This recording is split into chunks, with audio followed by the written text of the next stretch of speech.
Welcome to the CFL Outsider, a short series of totally impartial hot takes, odd takes, and generally unconventional opinions on the CFL and Canadian football, with your host and presenter, Old Man Shouting at Clouds. Hey kids, welcome back to the CFL Outsider for the Grey Cup, ultimate trap game. I remain, as always, your 100% unbiased, completely impartial, and still processing host and presenter, Old Man Shouting at Clouds. I'm still processing the Grey Cup week, the game itself, and frankly, most of all, the fact it's going to be 5 or 6 months without any CFL football. It was a little bit of a disappointing end to an incredibly exciting 2024 season. Some of the playoff games were close until late, but none of them really felt in doubt at any time. And after a season where it seemed like the parity in the league was at an all-time high, anyone could beat anyone on any given week, suddenly in the playoffs, one team basically dominated each game. And the postseason just kind of fizzled. Not as exciting as I would have hoped. Now, I will say the Argonauts did look impressive in winning the Cup, and they get full credit for that victory. But I'll stop short of congratulating them because the cost of the victory to me is a little too high. It's been apparent for some time now that the Argonauts' culture, the organization way is winning football trumps everything. It's disappointing, and frankly, it highlights the worst parts of the game we love. Because yes, football is just a game. I mean, players get paid for doing it, they're professionals, and some people, very few actually, make money betting on it, and we get a lot of entertainment out of watching the pros play, but that's not where the value of football is. Football's true value is in the important lessons it teaches young players. Young players who often come to the game because they're fans of the pros. If they're well coached, those young players, they learn to understand and to believe in the values of teamwork and trust, leadership, control of aggression, and humility. Those are all key parts of being a good citizen and living a successful life. But teaching those things is much harder to do when the pro team that the players cheer for has values counter to the common good. You know, much is made of the Argos' lack of support within the Toronto community. Perhaps if they made the effort to become a force for good in the community, if they started making decisions based on common decency rather than football superiority, they might find their fans more willing to embrace them. So let's talk about the game. The Grey Cup. Toronto 41 at Winnipeg 24. Three-peat defeat. It was obvious right from the coin toss that there were nervous folks aplenty in this game. Even head referee Ben Major forgot to ask either team to call the toss, and then I think inadvertently slipped in a little bit of a personal scratch that probably was not ready for national television. And from there, the game was not really all that pretty. It was still a 1-point game with 7.5 minutes left on the clock, and they were within a score with 5 minutes left. But it never felt close. The Bombers looked unfocused. The intensity that last week allowed them to dominate a very strong Riders team, well, it just was gone. They took an illegal procedure penalty on their first snap of the game, and that really kind of set the tone. They ended up going 2 and out. And then on the punt return, Tyrell Ford, who last week did an amazing job of containing Mary Alford on one return where he almost got to the corner and had a big one. Very same situation this game, but the Argos blocked him up, got him sealed inside. Janarian Grant got to the corner and took the ball back almost to midfield. Then from there, they looked not bad marching it down with Nick Arbuckle, the backup in there. They still looked fairly sharp, got it down to the Winnipeg 1-yard line. And on 3rd and 1, they appeared like they were going to go for it, but really just tried to draw Winnipeg offside. Now, the reason I mention this is all season, Dinwiddie in that situation has gone for it on 3rd and close down there. His attitude seems to be, if we don't make it, our defense will stop them. We'll get the ball punted back to us around midfield and be back to have a chance for a field goal instead of a touchdown and giving them the ball at the 40. This game, he took the short field goal. Championship game, he was more conservative. I wondered how that was going to turn out for him, but it worked out fairly well. The Bombers, when they did get the ball back, they scored on a 5-play, 67-yard touchdown drive. But 49 of those 67 yards came on one pass to Ontario Wilson. They really had very few big plays all game. And then the Bombers' lack of focus showed up again when Castile landed the kickoff out of bounds, and Toronto took over on the 50-yard line. Now, the Bombers' defense, they found their footing a bit in the second quarter. The offense, though, continued to flounder. They did manage to march the ball down to the Toronto 8-yard line a little later in the quarter, but then had two consecutive broken plays and had to settle for a field goal. And on both plays, the receivers just looked confused, running around. They weren't sure what formation, where they were supposed to be. They were scrambling just to have a legal formation by the time the ball was snapped. And other than that, the second quarter was mostly just back and forth with a few highlights. Willie J got sort of the ultimate reputation sack. He came flying in around Stanley Bryant and from the back got a swipe where he just brushed against Arbuckle's hand and arm, and Arbuckle cradled the ball and dropped to the ground, turtling. It wasn't taking any chances of a turnover. So that's a sack on reputation, I'm thinking. And then Benji Franklin made a very athletic interception off of a Collaros throw. But Toronto only got 2 field goals, and Winnipeg only put up one of the 3-pointers. So they led 10-9 at the half. Now, of course, you can't have a Grey Cup game without a rouge. It is the CFL.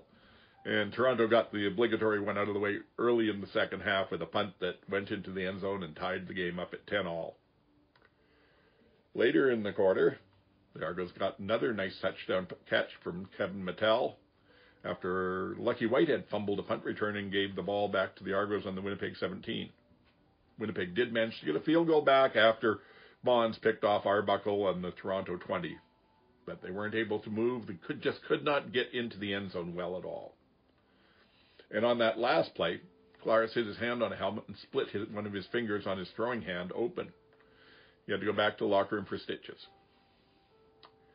Third quarter ended in a pretty wild punt play. Ayers managed to block a Hegarty punt without touching the punter. The ball was rolling around behind the Argos, deep in Argo territory. Even if the Argos had managed to recover it, it would have been Winnipeg's ball on loss of downs. But again, bad decisions, no focus.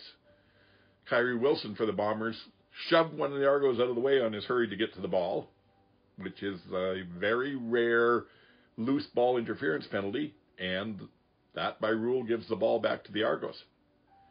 So Winnipeg's great block punt did nothing for them. But Willie Jefferson, the one Bomber who did play hard and well, had a fantastic game all game, he made that mistake a little bit irrelevant when instead of batting down an Arbuckle throw at the line of scrimmage, he managed to catch it. Very impressive.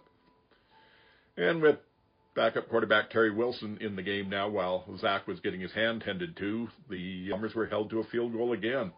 No end zone. After that, the Argos came back, an 8-play, 70-yard drive. Got touchdown to Brissett in the end zone. The score was 24-17 with 7 minutes left in the game. And the wheels really came off for the Bombers. Collaros returned to the game sporting a glove over his now repaired finger. And they tested his grip by starting with a deep throw. The throw was short, and Amos made a play by picking it off and returning it to the Winnipeg 16-yard line. While the Bombers' defense did hold Toronto to a field goal, the score was now 27-17, a little bit more than 5 minutes left. Even at that point, down 2 scores, in a crucial point when every play matters, the Bombers were just frazzled. Dembski took an important offside penalty on what was a first down catch. 2 plays later, they're having to go for it on third down, and Priester picks off Collaros and takes it to the house.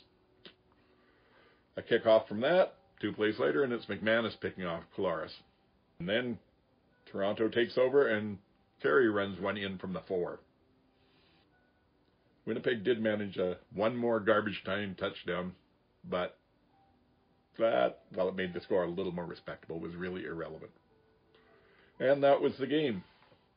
So there's other stuff to talk about, I will say, just from the week. It was nice to see that TSN/CTV spent the money and invested in some nice new graphics for the game.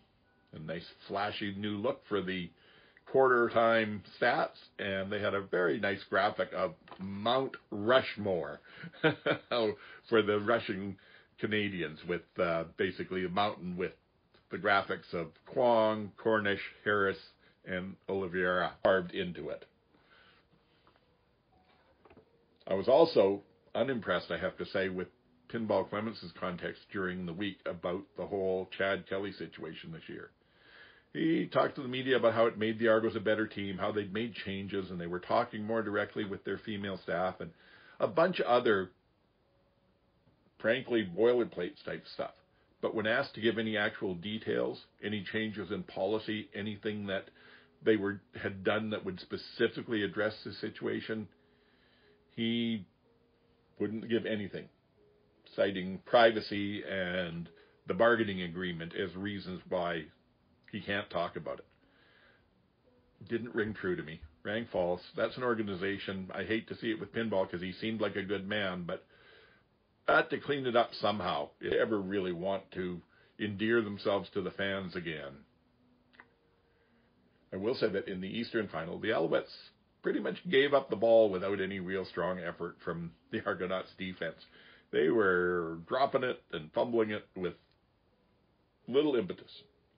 This game, though, the Argos took 4 interceptions, and all of them were well earned, results of good scheme and great play by the defensive backfield. Of course, not being able to have the all 24, I didn't know exactly what their defensive backfield was doing, but I was told by someone who did attend the game that there was very close coverage on the Bomber receivers all game. So, like I said, full marks to the Argos. Apparently all of the Bombers vets, all those aging veterans, have said they're keen on coming back for one more year next year. The 2025 Grey Cup in Winnipeg. And given the trend, I mean, let's look at this. In 2019, they finished 3rd in the West, had their miracle run with Kolaris new to the team, and won the Grey Cup quite handily.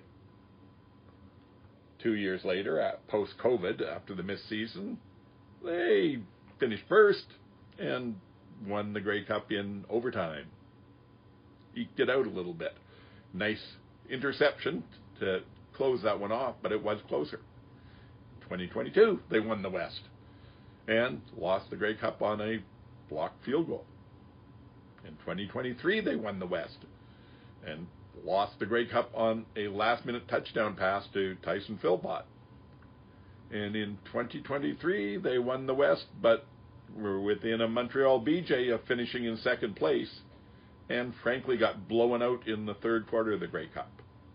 So like I said, given the trend, all them veterans coming back, that might just be good news for the rest of the Western Division.